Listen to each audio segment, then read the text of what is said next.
I'm Christine Imms, and it was my pleasure to co-edit this book with you, Dido. And I am the Apex Australia Chair for Neurodevelopment and Disability at the University of Melbourne and the Royal Children's Hospital in Melbourne, Australia.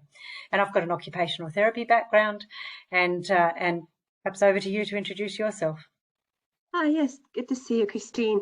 I'm Dido Green, and I am also an occupational therapist by background, and I'm professor in occupational therapy at Jönköping University in Sweden, and also associated with Brunel University in London. And yeah, we got together a few years ago now, when we started to plan out this book, wasn't it? Yes. That books seem to take a little while to germinate. Yeah.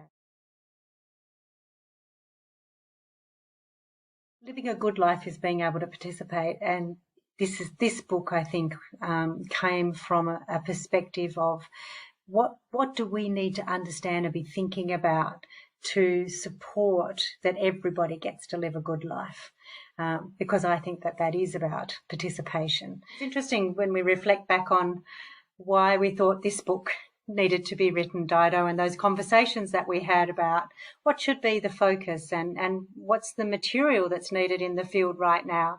And it seemed, back in 2018, 2019, definitely pre-COVID, that actually there was a real need to bring together 20 years of participation research from the publication of the ICF, and to really kind of set the scene, I guess, for families and for clinicians and researchers to springboard the next bit of knowledge generation that we needed to do. We really wanted to capture it, not just from a Western-focused concept, but the principles of family and the child's development to adulthood. How does those contexts change over time? We had a principle of why we needed the book, but how we would shape it and how we could tell the story and link clinicians with researchers, but also what that looks like to families. We wanted to make an inclusive book and involve families in that discussion. So we kicked off with a section on concepts. What does that look like? How can we define this? And what does that mean? And then where and how that is applied, the context for participation. Thinking about, well, what is this idea of participation? And I guess you and I firmly believe that it's universal, that the ideas of, being able to turn up and attend and be involved in different life situations, that happens everywhere, every day for everybody. So reaching across those cultural contexts was really important for the book, wasn't it? So I think, if we think about the context and then this, where does participation happen, and that part of the theme of the book, I think, was really important to lay out, to think of some of those core contexts that we live our lives in and then explore them from different perspectives. It's quite powerful, isn't it, thinking about participation as means, rather than often as therapists we've been kind of, I guess, schooled into thinking about participation as the outcome, the ends of something else that we do. So really, really wanting to challenge the field to really try and turn that around, that way of thinking, and really explore how we really optimise environments and supports for children and families and young adults and adults with disability to be able to live effectively and live the lives they want to live. There are many things that go into optimising or enabling or indeed preventing participation in any one life situation for people. And we've traditionally focused on things in the person, and they're important, but they're not the only thing that's important.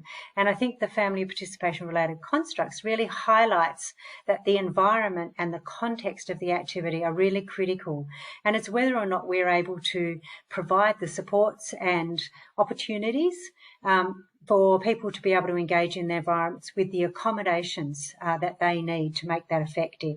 So it's from my perspective, it's all the arrows in the family of participation related constructs that really matter, because participation happens in that kind of that space between the person and their environment. It's that transaction between those two things.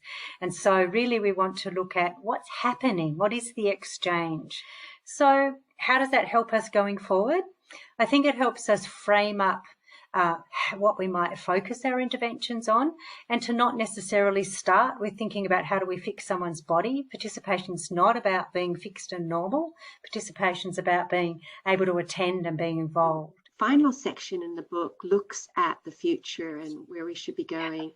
And we touched on technologies, but who would have known how important these virtual worlds for keeping in contact with each other would become. And that sort of is our missing chapter in some respects, how we all participated in COVID, but the real impact on children and young people with disabilities, how we've gone backwards in so many ways. I'm thinking about who can benefit from our book, and I think our intention primarily was, of course, for children and young people with neurodisability to have more opportunities to facilitate and promote their engagement. But in structuring the book, we wanted to make sure we communicated that in a language that spoke to clinicians, it spoke to teachers, social workers, and also politicians. So we do have a chapter looking at societal context and that role of the environment, but not just thinking about the environment as a physical space, but the community's attitude towards that and how we can shape how we're thinking about individuals who have different abilities. And when I'm working on that chapter, I was just so excited to come across this fantastically, I thought, socially advanced concept of ability that we found in the Aboriginal community, where they don't really have a word for disability. So we were looking at different levels of ability. So in the community, you do as much as you are able. And that's just such a different way of conceptualizing how we promote opportunities.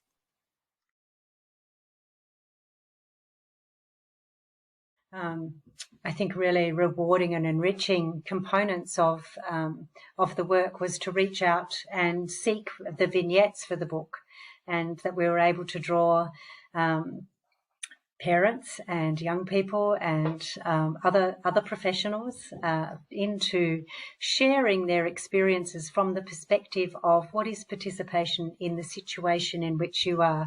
And so there's a rich array of vignettes that bring the voice of parents and young people and clinicians. There's some from Japan and Africa and Canada and Australia and other parts of Europe, Eastern Europe. So I think we've tried to reach across the globe to get some of those different perspectives and contexts. And I think that that really highlighted for me that participation is universal, but also that in some situations it's certainly not easy. And for many children with disability and their families in cultures where disability is not accepted, not a comfortable idea, that actually we've a way to go in sharing knowledge and really building capacity and understanding. But even in our, I guess, quite wealthy nations that have lots of resources, we've still got a long way to go in terms of having the right policies that actually are enabling, having the right attitudes throughout our communities that are accepting and enabling and optimising of participation experiences for everyone. And that you just reminded me of a really moving, all the vignettes to me just were genuinely moving. The one with Annie's in charge of the baking, I have my students read, because it flips the notion of the participation, that concept of involvement. Everybody thought that this young lady with a brain injury would begin her rehabilitation through baking, maybe the sensory stuff, a little bit of motor stuff. And no, she wanted to take charge and tell everybody else what to do. And so her involvement was being the master of ceremonies, the director of the activities. And that was very powerful because she was really involved, but physically that looked very different to everybody else. Yes. So Dido, how would you sum up the book in one sentence from your perspective?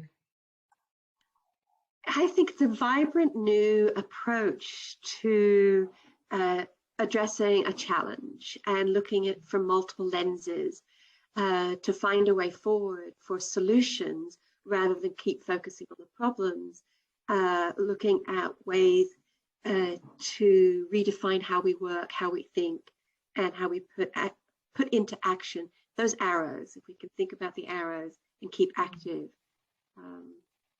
would be what I take away.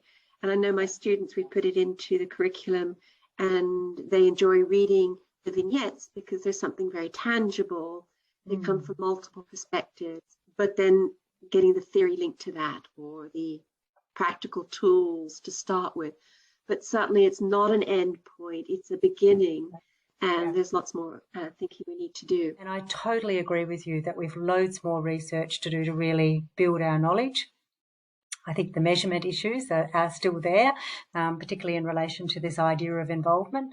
But I also think research around how do we support involvement is going to teach us different things than the sort of research that we've done so far, really focused on how do we help people turn up, which I think is where we've predominantly focused our interventions.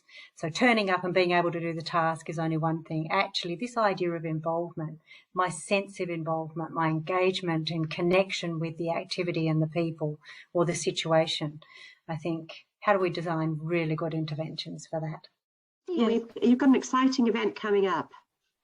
Yes, Dido. Next week, March the 1st to the 5th, we have the Australasian Academy of Cerebral Palsy and Developmental Medicine combined with the International Alliance of Academies of Childhood Disability Conference. That's a big mouthful. But it's a very exciting program. I've got the banner behind me, and please get on the website and have a really good look at the program. It's actually an incredibly rich program. We've got international speakers, both at the level of keynotes and posters and free papers and interactive sessions. So really the diversity of contributions to this conference is immense. One of the things that I would say is a total highlight of this conference is actually the voice of young people with disability and their parents and other people with lived experience that support them is really strong throughout the conference. You can see that through them as presenters, as co-investigators on research, but also in our networking components as well as in our delegate list. So we really have come a long way, I think, in partnering in what we do in this space.